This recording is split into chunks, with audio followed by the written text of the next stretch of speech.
Hello, this is Malorian, and what this video is going to be is the intro to a tournament I went to this last weekend. And I just want to make sure I cover in this one my army list, how it's really set up, so I can go through the 3 games and not cover that all at the very beginning. So this one didn't really have an official name because what it was really all about is 2 guys, their birthdays are really close to each other, and they just kind of want to celebrate their birthday by running a tournament. So I guess we could call it the Old Man Invitational. I don't know. Whatever you want to call it. It was kind of like, let's just call it the Birthday Invitational. We'll be nice to these guys.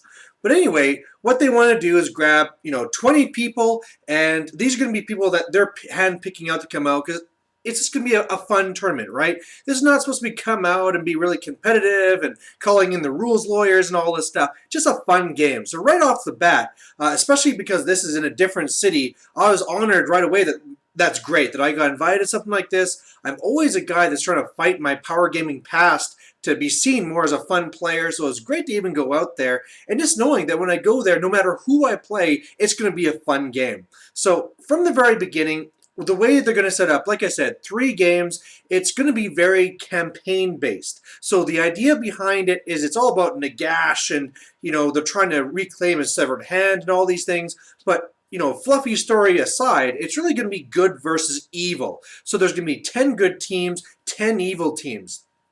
And they really did a great job saying, all right, everybody send in 1 good army you could be and 1 bad army you could be. And then they divided you all up just so that they would have also, not only, of course, even good guys and bad guys, but also try and cover as many armies as possible. And I believe that in the end, that's what they did. I don't think there was a demon army, but apart from that, they're pretty much all there. So very good, very interesting stuff. And the other way it's going to work then is that each player gets 1,250 points. At the start of every game, you're going to go and get randomly paired. So they actually had like numbers on these beads, and you'd reach in, pick it up, and it says that's what table you're at. And there's 1 bag for good guys, 1 bag for bad guys. So you never know who you're going to be with. And there's also this red bead in there so that if you're lucky to get that one, you actually get to pick where you go. So that was, of course, going to be an interesting little thing to throw into it.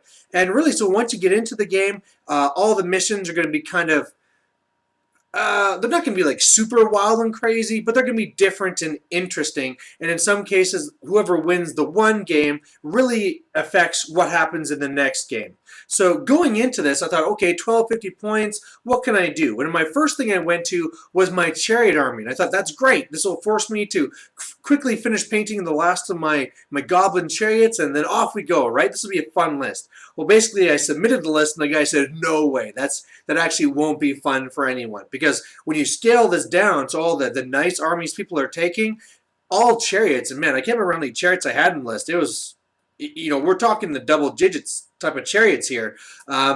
It would be very overpowering because you just would slam into units and they just disappear. So, all right, I went back to the drawing board and I based it all around Super Orc. So, Super Orc, for those who don't know, is a Savage Orc war boss who has a flying carpet, the 2+ armor save, and a 1-time reroll, and he has an extra chopper just for extra attacks. So he flies around and all that fun stuff, but he is very dangerous, both to my opponent and to myself, because sure, he's fast, and he's a war boss, and he's killy type things. However, 1 cannon can take him out very easily, and then my whole leadership is gone. So I also want to be an army that, even though it's supposed to be fun, I don't want my whole army falling apart because I take a cannonball shot. So I decided then to go with the Savage Orc army list. So what I have in this then is, of course, that 1 boss leading them. I'm going to be taking my 40 Savage Orc Biggins with banner and extra choppa.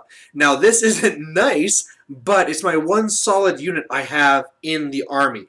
Past this, I have 30 of my savages with bows, and then because I wanted to do an old savage, I kind of threw these guys in. I love them back in 7th edition. They suck now, but what it is 25 savages with spears, and they have full command. And like I said, right now, this is a stupid choice. You would never take them.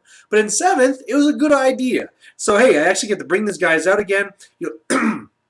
You'll notice I have no magic. I have no BSB, so I'm sure this will be an issue. Just lots of orcs, wow, across the board. So should be lots of fun. And yeah, we'll go get to the reports, but that's pretty much the way that the tournament was set up. That's my army list. And really, my hopes going into this is, I mean, it's not a thing where I'm trying to win, because it is kind of good versus evil. I'm not going to be winning best painted because there'll be a lot of people there that'll be having very good painted armies. I mean, mine are okay. They're like tabletop, but there's guys out there that I know are going to be bringing like ace-looking armies.